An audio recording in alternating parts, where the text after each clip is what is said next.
राम राम साथियों, मैं सुखदीप सेलपाड़ आपके अपने YouTube चैनल एसके जी के ट्रिक्स पर आपका स्वागत करता हूं। साथियों, हम कर रहे हैं हरियाणा सीरीज की, जो हरियाणा जीके से रिलेटेड है, हरियाणा सीरीज टॉप 10 क्वेश्चन।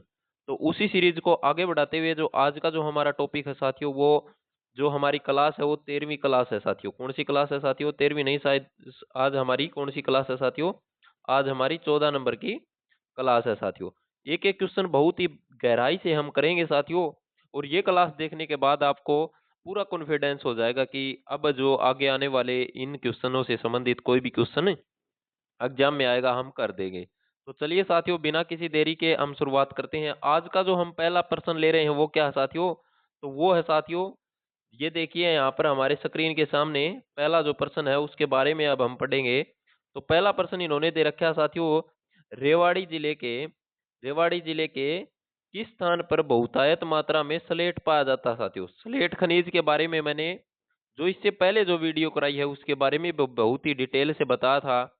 तो आज भी हम बहुत ही डिटेल से पढ़ेंगे। तो इसने देखिए साथियों, ऑप्शन क्या क्या दे रखे हैं। तो जो सबसे पहला जो ऑप्शन है वो क्या है? बावल। क्या है? बावल ऑप्शन है साथियों। दूसरा क्या है? खोल है साथियों। तीसरा ऑप्शन क्या दे रखा है इन्होंने? कुशल दे रखा है। और चौथा जो ऑप्शन है वो क्या दे रखा है? कुंड दे रखा है। क्या दे रखा है? कुंड। तो इसका जो सही उत्तर हो जाएगा साथियों वो क्या हो जाएगा? तो इसका जो सही उत्तर हो जाएगा वो हो जाएगा साथियों कुंड। कुंड नामक जो स्थान है रेवाड़ी का, वहां पर जो स्लेट जो नामक जो खनिज है वो बहुत मात्रा में पाया जाता है साथियों। बहुत मात्रा में स्लेट पाया जाता है साथियों। इसके साथ साथ अगर मैं बात करूं तो साथियों जिलों के बारे में, तो गुड़गांव में भी पाया जाता है। कहां पर पाया जाता है? गुरुग्राम में। गुरुग्राम गुरुग्राम में भी पाया जाता है साथियों। और इसके साथ साथ अगर मैं बात करूं तो साथियों महेंद्रगढ़ में भी। कहां पर? महेंद्रगढ़ महेंद्रगढ़ में भी ये पाया जाता है और गुड़गांव में भी पाया जाता है। लेकिन स्पेशल जगह पूछ ली इन्होंने रेवाड़ी के किस स्थान पर, तो रेवाड़ी का कौन सा वो स्थान होगा? तो वो होगा साथियों कुंड। कौन सा स्थान होगा? कुंड। रेवाड़ी की अगर मैं बात करूं तो साथियों रेवाड़ी 1989 में हरियाणा का जिला बना था। कब बना था? 1989 में हरियाणा का जिला बन के तैयार हो गया था। अब मैं बात करूं तो साथियों, एक आता है जंगल बबरल पर्यटन स्थल। जंगल बबलर जो पर्यटन स्थल है ये कहां पर है? ये प्रश्न पूछा जाता है। तो साथियों ये धारूहेड़ा रेवाड़ी में है साथियों। उसके बाद अगर मैं बात करूं तो साथियों, मयूर चिंकारा प्रजनन केंद्र कहां पर है? कौन सा चिंकारा साथियों? मयूर व चिंकारा। मयूर व चिंकारा प्रजनन केंद्र की अगर बात आ जाती है तो साथियों ये भी कहां पर है? तो ये भी रेवाड़ी में है साथियों। अगर एकला मोर प्रजनन केंद्र आ जाता साथियों तो जो सॉरी ये क्या है? म्यूर व चिंकारा। तो ये कहां पर है साथियों? म्यूर व चिंकारा आ जाता है तो कहां पर है? रेवाड़ी में। रेवाड़ी के किस स्थान पर है? तो रेवाड़ी के जाबुआ नामक स्थान पर है साथियों। चिंकारा प्रजनन केंद्र पूछ लिया जाता है तो वो भिवाड़ी में होगा साथियों। चिंकारा प्रजनन तो ये कहां पर है? चिंकारा की अगर बात आ जाए तो ये भिवाड़ी में होगा। और भिवाड़ी में भी किस स्थान पर होगा? तो साथियों कैरू में होगा। कहां पर होगा? कैरू में होगा साथियों। ये बात आपको अच्छी तरह से याद रखना है साथियों। अब बढ़ते हैं साथियों अगले प्रश्न की तरफ। अगला जो प्रश्न है साथियों वो क्या दे रखा है, इसके बारे में बहुत ही डिटेल से हम फिर पढ़ेंगे। जो पहला जो प्रश्न आज सॉरी दूसरा जो प्रश्न है वो क्या दे रखा है? दूसरा प्रश्न इन्होंने दे रखा है साथियों, हरियाणा स्टेट इलेक्ट्रिसिटी बोर्ड की स्थापना कब हुई थी? तो इलेक्ट्रिसिटी बोर्ड की स्थापना की बात ये कर रहा है साथियों। इसने ऑप्शन कौन कौन से दे रखे हैं साथियों? ऑप्शनों के बारे में अगर हम पढ़े तो साथियों 3 मई 1967 पहला ऑप्शन दे रखा है। दूसरा जो ऑप्शन है वो क्या दे रखा है? दूसरा ऑप्शन दे रखा है 5 जून 1965। तीसरा ऑप्शन दे रखा है 15 सितंबर 1969। और उसके बाद जो चौथा ऑप्शन है वो दे रखा है 20 अक्टूबर 1970 साथियों। तो इसमें साथियों सही जो उत्तर हो जाएगा वो क्या हो जाएगा? इसका जो साथियों हरियाणा विद्युत बोर्ड की बात कर रहा है ये। तो इसको अभी हम डिटेल से पढ़ेंगे साथियों। इसको हम बहुत ही डिटेल से पढ़ेंगे। इसको हरियाणा विद्युत बोर्ड क्या पूछ रहा है ये साथियों? हरियाणा हरियाणा विद्युत बोर्ड के बारे में बात कर रहा। तो हरियाणा विद्युत बोर्ड की अगर बात करें तो साथियों 3 मई 1967 को इसकी स्थापना हुई थी। 3 मई 1967। 3 मई 1967 को इसकी क्या हुई थी साथियों? स्थापना हो गई थी साथियों। लेकिन इससे रिलेटेड एक बात और मैं बता देता हूं साथियों। क्या हुआ था साथियों? 1970 सन 1970 1970 के बारे में बात करें साथियों, तो इस समय हरियाणा के मुख्यमंत्री कौन रहे होंगे? तो इस समय हरियाणा के जो मुख्यमंत्री रहे साथियों, ये बात आपको अच्छी तरह से याद रही है। रहने वाली है, क्योंकि साथियों जो हमने अगर आपने जो पिछले की हमारी जो वीडियो देखी है तो आपको बिल्कुल 1970 याद होगा। 1970 क्यों याद होगा? क्योंकि 1970 में हरियाणा के प्रत्येक गांव में क्या कर दिया था साथियों, बिजली पहुंचाने के लिए मतलब वो शुरुआत कर दी थी, और बिजली पहुंचाने वाला भारत का पहला राज्य भी कौन सा बन गया? हरियाणा बना साथियों। ये बात भी आपको अच्छी तरह से याद रहनी चाहिए। 1970 में इस मतलब हर एक गांव में बिजली पहुंचाने का जो कार्यक्रम है वो कहां से शुरू करा? तो यह बात भी मैंने पीछे की वीडियो में भी बताया था। उचाणी कला कौन सा है? उचाणी कला। उचाणी कला नामक गांव है साथियों। ये कहां पर है? तो ये करनाल का गांव है। कहां का गांव होगा ये? करनाल। करनाल का ये गांव है साथियों। और करनाल जिले की अगर मैं बात करूं तो करनाल कल्पना चावला से संबंधित जिला है। और साथियों 1970 में मुख्यमंत्री कौन है? तो मुख्यमंत्री की बात आ जाए तो साथियों चौधरी बंसीलाल कौन से हैं? चौधरी बंसीलाल। चौधरी बंसीलाल उस समय क्या थे साथियों? हरियाणा के मुख्यमंत्री थे साथियों। और साथियों इसके साथ साथ अगर मैं बात करूं, इसके साथ साथ अगर मैं और बात करूं इसके बारे में, तो साथियों जो हरियाणा विद्युत सुधार अधिनियम कौन सा साथियों? हरियाणा विद्युत सुधार अधिनियम। हरियाणा विद्युत सुधार अधिनियम की अगर मैं बात करूं तो इसमें क्या हुआ साथियों? इसमें ये साथियों 1997 सन याद रख लेना। कौन सी सन? 1997। इसमें क्या हुआ साथियों? इसके अंतर्गत क्या कराया गया था? जो बिजली बोर्ड था साथियों वो दो भागों में बांट दिया था। बिजली बोर्ड का क्या कर दिया था? दो भागों में विभाजन कर दिया था साथियों। ठीक है। एक तो क्या कर दिया था साथियों, जो पहला भाग बनाया गया था वो क्या बना दिया? वो बनाया गया था साथियों हरियाणा बिजली उत्पादन निगम लिमिटेड। ठीक है साथियों, ये बात आपको याद रखना है। और दूसरा है साथियों वो क्या हुआ? वो हो गया था साथियों हरियाणा बिजली प्रसारण निगम। तो ये बात आपको अच्छी तरह से याद रखनी है साथियों। अगर मैं दो भागों की बात करूं कि भाई साथियों जो कंपनी बना दी गई थी साथियों, कंपनियों के रूप में भी इसको बांट दिया गया। तो साथियों एक तो हो गया कौन सा? DHBVN। कौन सा हो गया? DHBVN। एक तो ये भाग हो गया। और एक क्या हो गया था साथियों? एक हो गया था UHBVN। तो ये दो भाग आपको याद रखने हैं साथियों। कंपनियों की अगर बात करें तो कंपनियों से रिलेटेड अगर सन पूछ लिया जाए तो कंपनियों के अधीन तो ये हो गया साथियों 1999 की सन थी साथियों। ये बात आपको अच्छी तरह से याद रखनी है साथियों। अब हम बढ़ते हैं साथियों अगले प्रश्न की तरफ। अगला जो प्रश्न होगा, इस प्रश्न का तो सही उत्तर आपको पता चल गया होगा। इसका जो सही उत्तर होगा वो क्या होगा? तो 3 मई 1967 होगा साथियों। अब बढ़ते हैं अगले प्रश्न की तरफ। अगला प्रश्न इन्होंने क्या दे रखा है साथियों? अगला जो प्रश्न दे रखा है वो दे रखा है हरियाणा राज्य। हरियाणा पहला राज्य है जिसने 100% प्राप्त की है। तो क्या में 100% है हमारा हरियाणा? तो इसने ऑप्शन क्या दे रखे हैं? ऑप्शन दे दिए इसने। सबसे पहला जो ऑप्शन दे रखा है वो क्या है? पहला ऑप्शन दे दिया इन्होंने बिजली पहुंचने में, मतलब भाई गांव गांव बिजली पहुंचाने में, साक्षरता में, और उसके बाद है अवसंरचना में, और इनमें से कोई नहीं। तो साथियों दो ये ऑप्शन तो बिल्कुल नहीं हो सकते, क्योंकि साक्षरता में हमारा राज्य अव्वल नहीं है, अवसंरचना में भी नहीं है। बिजली का अभी हमने पढ़ा है 1970 में। क्या पढ़ा है? 1970 में जिस समय कौन थे मुख्यमंत्री हरियाणा के? चौधरी बंसीलाल। चौधरी बंसीलाल का संबंध हरियाणा के कहां से रहा है? तो भिवानी जिले से रहा है। भिवानी में भी अगर गांव पूछ लिया जाए तो साथियों गांव का नाम होगा गोलागढ़। कौन सा गांव है बंसीलाल का? गोलागढ़। गोलागढ़ गांव से संबंधित हैं बंसीलाल। और साथियों हरियाणा के सबसे युवा मुख्यमंत्री भी रहे हैं साथियों।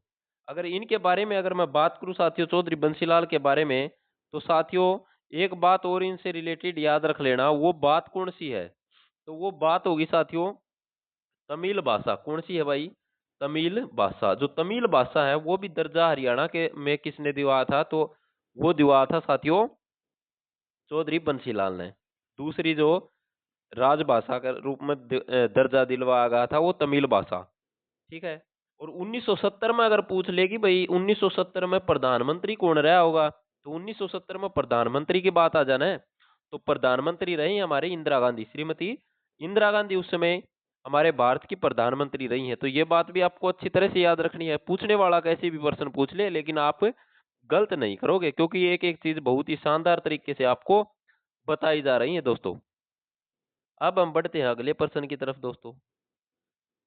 अगला प्रश्न क्या दे रखा है, देखिए अगला प्रश्न दे रखे हैं इन्होंने, प्रत्येक गांव में क्या है साथियों, प्रत्येक गांव में बिजली, प्रत्येक गांव में बिजली पहुंचाने का कार्य किसके कार्यकाल में पूरा हुआ।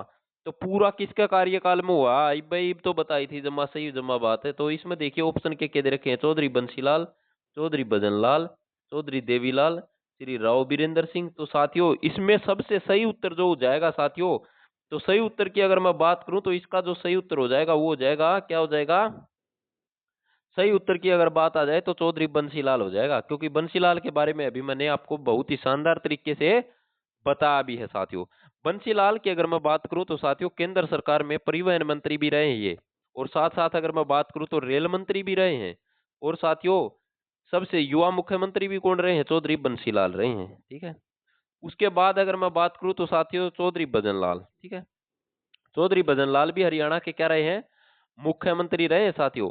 उसके बाद मैं बात करूं तो देवीलाल साथियों, देवीलाल के बारे में प्रश्न पूछा जाएगा साथियों कि भाई हरियाणा का वह कौन है जो भी भारत का उप प्रधानमंत्री भी बना है। तो साथियों हरियाणा का ये मुख्यमंत्री भी रहे हैं जो चौधरी देवीलाल, और साथ साथ में अगर मैं बात करूं तो उप प्रधानमंत्री के रूप में कार्यकाल किसका रहा है, तो वो रहा साथियों देवीलाल का। किनका रहा है, देवीलाल का। देवीलाल का संबंध पूछ लिया जा कि हरियाणा के किस जिले से भारत के उप प्रधानमंत्री रहे देवीलाल का संबंध पूछ लिया जाए तो उस जिले का नाम होगा साथियों सिरसा जिला, सिरसा जिला साथियों। उसके बाद अगर मैं बात करूं सिरसा जिले के बारे में साथियों, तो संतों की नगरी के नाम से किस जिले को जाना जाओ है, तो वो जिला होगा साथियों सिरसा जिला साथियों। राव बीरेंद्र सिंह की अगर मैं बात करूं तो साथियों हरियाणा के पहले गैर कांग्रेसी मुख्यमंत्री, हरियाणा के पहले जो गैर कांग्रेसी मुख्यमंत्री के बारे में अगर पूछ लिया जाता है तो पहले गैर कांग्रेसी मुख्यमंत्री कौन रहे हैं, राव वीरेंद्र सिंह रहे हैं साथियों, राव वीरेंद्र सिंह। हरियाणा विशाल पार्टी, ठीक है, विशाल हरियाणा पार्टी के नाम से जिस व्यक्ति की पार्टी है तो उस पार्टी का क्या नाम है, हरियाणा विशाल पार्टी। और किन्होंने इसकी स्थापना की थी, तो राव बीरेंद्र सिंह ने की थी साथियों। ये हरियाणा के कौन है साथियों, पहले गैर कांग्रेसी मुख्यमंत्री हैं। अगर पहले मुख्यमंत्री की बात आ जाए तो पहला मुख्यमंत्री होंगे भगवत दयाल शर्मा। कौन होंगे, भगवत दयाल शर्मा, भगवत दयाल शर्मा। भगवत दयाल शर्मा के बाद जो मुख्यमंत्री बने थे साथियों निर्वाचित मुख्यमंत्री, पहले निर्वाचित मुख्यमंत्री हैं भगवत, ये क्या है, भगवत दयाल शर्मा है, ये क्या थे साथियों, ये मनोनीत थे साथियों। अगर पहले निर्वाचित की बात आ जाए तो राव बीरेंद्र सिंह आपके दिमाग में होना चाहिए साथियों, हरियाणा विशाल पार्टी इनकी साथियों, ये बात आपको अच्छी तरह से याद रखनी है साथियों।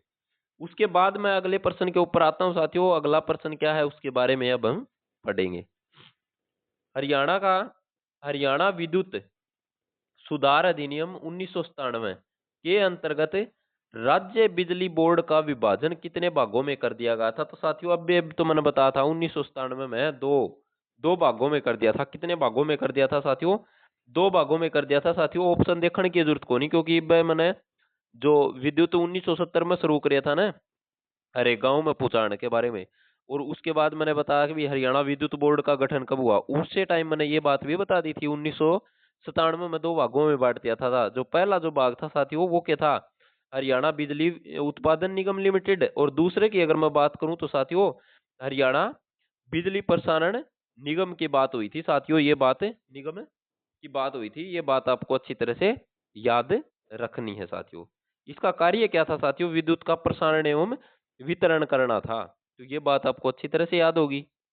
अरे तो मतलब बहुत सी सुविधा चल रही है कि भाई 24 घंटे लाइट हमारे हरियाणा में रहा है, यह भी एक बहुत बड़ी उपलब्धि है हमारे लिए। 24 घंटे आप ही चांदन में रह सका साथियों, बिल्कुल लाइट की अगर हम जरूरत हो तो किसी भी प्रकार से हम इसका यूज कर सकते हैं साथियों। अब बढ़ते हैं साथियों अगले प्रश्न की तरफ।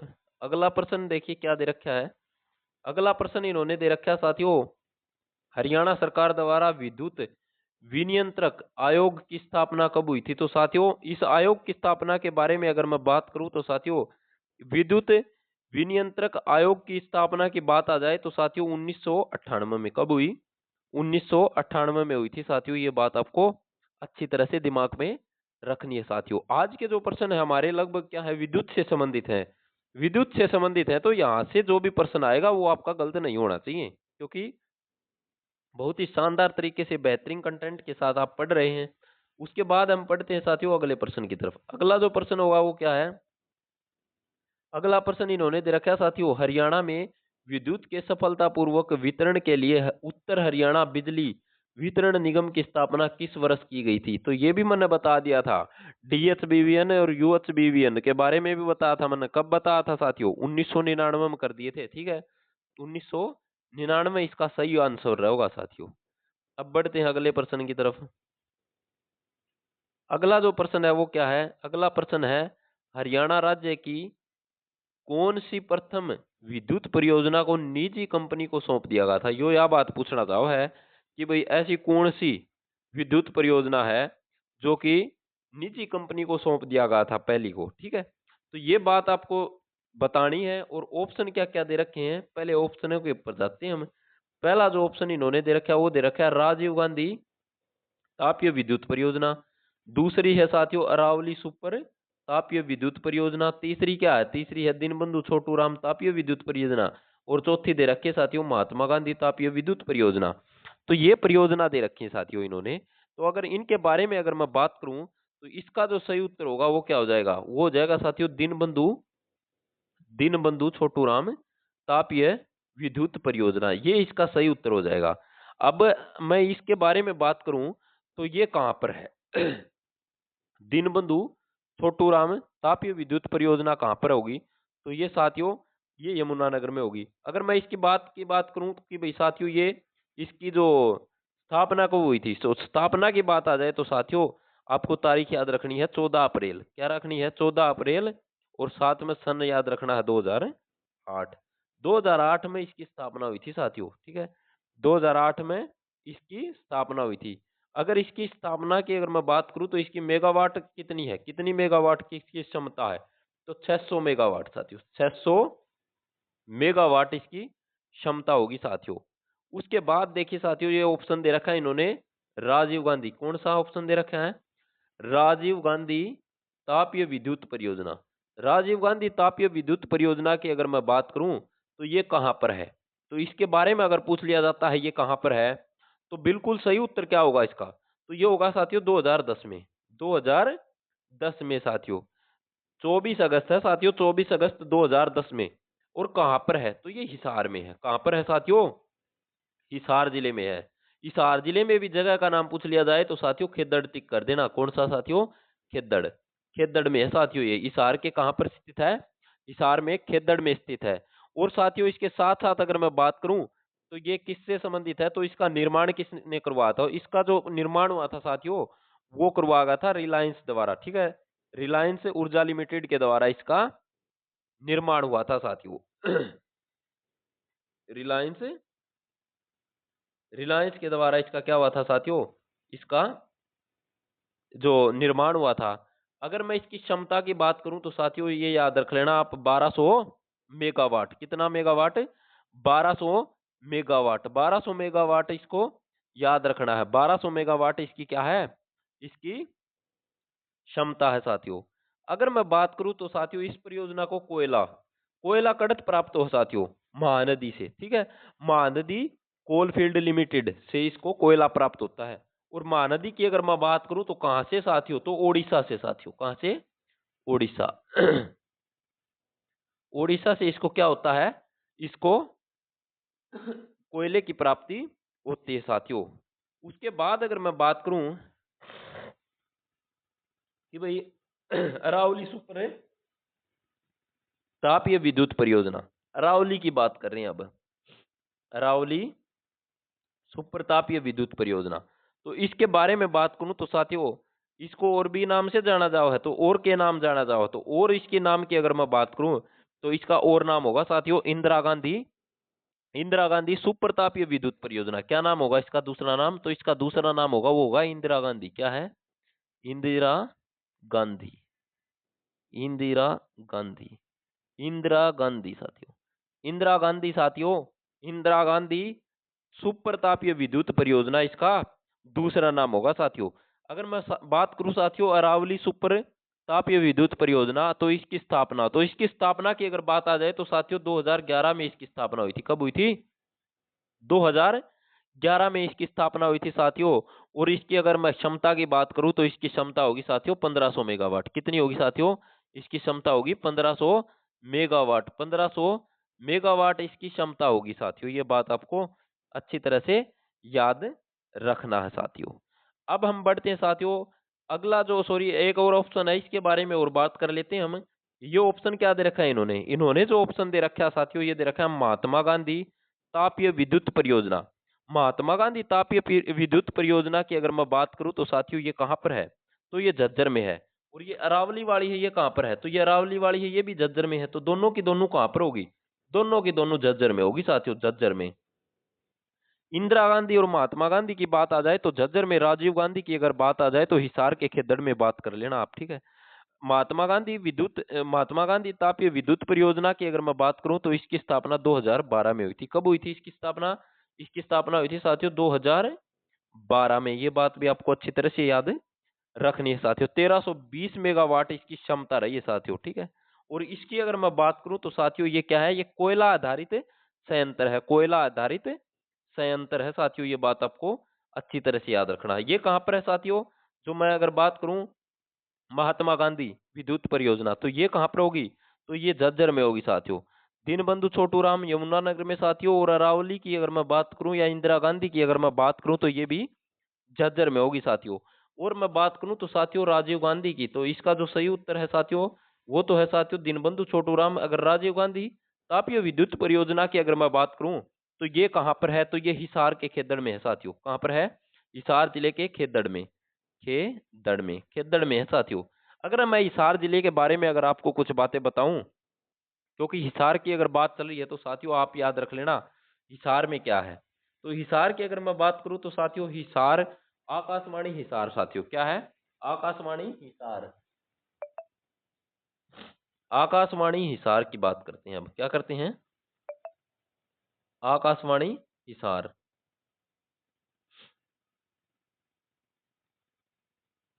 आकाशवाणी हिसार। अगर मैं आकाशवाणी हिसार की बात करूं तो इसकी स्थापना कब हुई? तो इसकी स्थापना हुई साथियों 26 जनवरी 1999 में। 26 जनवरी 1999 याद रख लेना, ठीक है। इसकी स्थापना हुई है। अगर मैं इसके साथ साथ अगर बात करूं कि भाई दूरदर्शन केंद्र हिसार, कौन सा केंद्र साथियों? दूरदर्शन। दूरदर्शन दूरदर्शन केंद्र की बात करूं तो इसकी स्थापना कब हुई? तो इसकी स्थापना हुई साथियों 2002 में। कब हुई? 2002 में इसकी स्थापना हुई थी साथियों। अगर हिसार की अगर मैं बात करूं तो साथियों सबसे अधिक अनुसूचित जाति जनसंख्या वाला जिला कौन सा है? तो वो भी हिसार है साथियों। सबसे अधिक ग्रामीण अनुसूचित जाति वाला जिला की अगर बात करूं तो वो भी कौन सा है? हिसार है साथियों। कौन सा है? हिसार है साथियों। ये बात आपको याद रखनी है। हिसार के बारे में अगर मैं बात करूं तो साथियों सारेगामा पा धा नी सा अंकित जो ईंट है वो कहाँ से मिली थी? तो वो अग्रोहा से मिली थी। कहाँ से मिली थी साथियों? तो वो मिली थी अग्रोहा से। कहाँ से? अग्रोहा से। ये बात भी आपको अच्छी तरह से दिमाग में बैठा लेनी है। अगर मैं बात करूं कि साथियों पृथ्वीराज चौहान का हास्य अभिलेख कहाँ से मिला, तो हास्य कहाँ पर है? हास्य की अगर मैं बात करूं प्यारे साथियों तो हास्य हिसार में है साथियों। कहाँ पर है? हिसार में। ये बात भी आपको अच्छी तरह से दिमाग में सेट कर लेनी है साथियों। भारत में खोजा गया बड़ा हड़प्पा सभ्यता स्थल, तो वो भी राखी गढ़ी है साथियों। और वो भी कहाँ पर है? तो वो कहाँ पर होगी साथियों? वो भी हिसार में है। हिसार की अगर मैं बात करूं तो साथियों फिरोज शाह तुगलक द्वारा हिसार बसाया गया था 1354 में। कब? 1354 में बसाया गया था साथियों। अगर मैं बात करूं कि भाई मसूद ने हांसी पर आक्रमण कर लिया था, मसूद ने हांसी पर भी आक्रमण किया था। तो मसूद ने 1043 कब साथियों? 1043 1043 में क्या कर लिया था मसूद ने? हांसी पर आक्रमण कर दिया था साथियों। ये बात आपको अच्छी तरह से याद रहनी चाहिए साथियों। अगर मैं बात करूं कि साथियों 1857 की क्रांति के बारे में, क्या साथियों? 1857 की क्रांति के बारे में अगर मैं बात करूं कि भाई 1857 की जो क्रांति है तो हांसी से नेतृत्व, तो हांसी से अगर नेतृत्व की बात आ जाए तो साथियों हुकुम सिंह, क्या है? हुकुम चंद। हुकुम चंद ने 1857 की क्रांति में हांसी से नेतृत्व किया था साथियों। ये हिसार के बारे में मैं आपको कुछ बातें बता रहा हूँ साथियों। उसके बाद एक प्रश्न आता है कि भाई वैद लेख राम, कौन सा? वैद लेख राम। लेख राम के बारे में पूछ लिया जाता है, भाई वैद लेख राम का संबंध कहाँ से है? तो ये हिसार से है साथियों। कहाँ से है? हिसार से है साथियों। अगर मैं बात करूं शेख जुनैद की मजार कहाँ पर है? कौन सी मजार साथियों? शेख जुनैद। शेख जुनैद। शेख जुनैद की मजार के बारे में भी पूछ लिया जाता है। तो शेख जुनैद की जो मजार होगी वो भी कहाँ पर होगी साथियों? तो वो भी हिसार में होगी साथियों। अगर मैं बात करूं साथियों ब्लूबर्ड झील, ब्लूबर्ड झील के बारे में अगर पूछ लिया जाता है तो साथियों ये कहाँ पर है? तो ब्लूबर्ड झील है, ये भी हिसार में है साथियों। हिसार के उपनाम की अगर मैं बात करूं तो साथियों स्टील सिटी के नाम से जाना जाता है, मैग्नेट सिटी के नाम से भी इसे जाना जाता है। गुजरी महल लाट की मस्जिद भी कहाँ पर है साथियों? ये भी हिसार में है। लाट की मस्जिद की अगर मैं बात करता हूँ थोड़ी ही, किसकी साथियों? लाट मस्जिद। लाट की मस्जिद की अगर मैं बात करूं तो साथियों इसमें जो पत्थर लगा है साथियों लाल बलुआ पत्थर है। कौन सा? लाल बलुआ पत्थर। लाल बलुआ पत्थर इसके अंतर्गत लगा हुआ है साथियों। ये बात आपको अच्छी तरह से याद रखना है। अगर मैं बात करूं तो साथियों हिसार भी क्या है? एक मंडल है। हरियाणा में कुल 6 मंडल है। 6 मंडलों में हिसार भी क्या है साथियों? हिसार एक मंडल है साथियों। अगर मैं बात करूं कि भाई साथियों हिरण पार्क कहाँ पर है? तो हिरण पार्क भी कहाँ पर होगा? हिरण पार्क की बात आ जाए तो हिरण पार्क हिसार में होगा साथियों। गुरु सिंह जो गुरुद्वारा या गुरु सभा है वो कहाँ पर होगा? गुरुद्वारा गुरु सिंह सभा, तो ये भी कहाँ पर है? तो ये भी हिसार में है।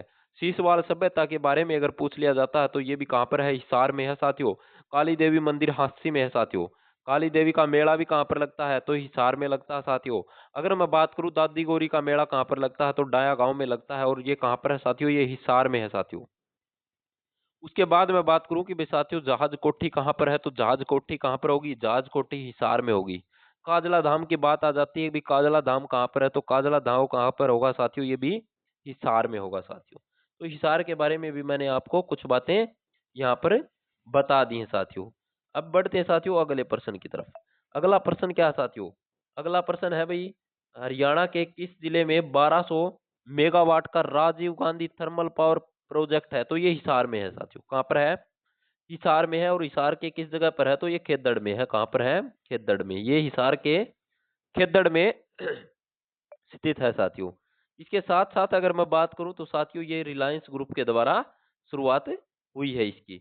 और इसकी साथियों स्थापना की बात करूं तो साथियों 2010 में। और उस समय प्रधानमंत्री की बात आ जाए तो साथियों डॉक्टर मनमोहन सिंह। कौन है साथियों? डॉक्टर मनमोहन सिंह ये इस समय क्या रहे थे? भारत के प्रधानमंत्री रहे हैं साथियों। अगर मुख्यमंत्री की बात आ जाए कि भी 2010 में तो चौधरी भूपेंद्र सिंह हुड्डा इस समय मुख्यमंत्री थे साथियों। अब बढ़ते हैं साथियों अगला प्रश्न की तरफ। अगले प्रश्न है साथियों क्या है? अगला प्रश्न दे रखा है निम्नलिखित में से किस तापीय विद्युत ग्रह का निर्माण रिलायंस ऊर्जा लिमिटेड के द्वारा किया गया है? तो ऑप्शन देखिए साथियों। ऑप्शन क्या क्या दे रखे हैं? राजीव गांधी तापीय विद्युत परियोजना। उसके बाद दूसरा है राजीव गांधी तापीय विद्युत ग्रह। दूसरा ऑप्शन है महात्मा गांधी। और तीसरा जो ऑप्शन है अरावली। चौथा है दीनबंधु छोटूराम। कौन सा है? दीनबंधु छोटूराम तापीय विद्युत ग्रह। तो इसका जो सही उत्तर हो जाएगा साथियों वो क्या हो जाएगा? इसका जो सही उत्तर हो जाए एकदम फिट और फिट वो हो जाएगा राजीव गांधी तापीय विद्युत ग्रह। ये इसका सही उत्तर हो जाएगा साथियों। ये कहाँ पर है? तो ये साथियों हिसार में है। हिसार के कौन सी जगह पर है साथियों?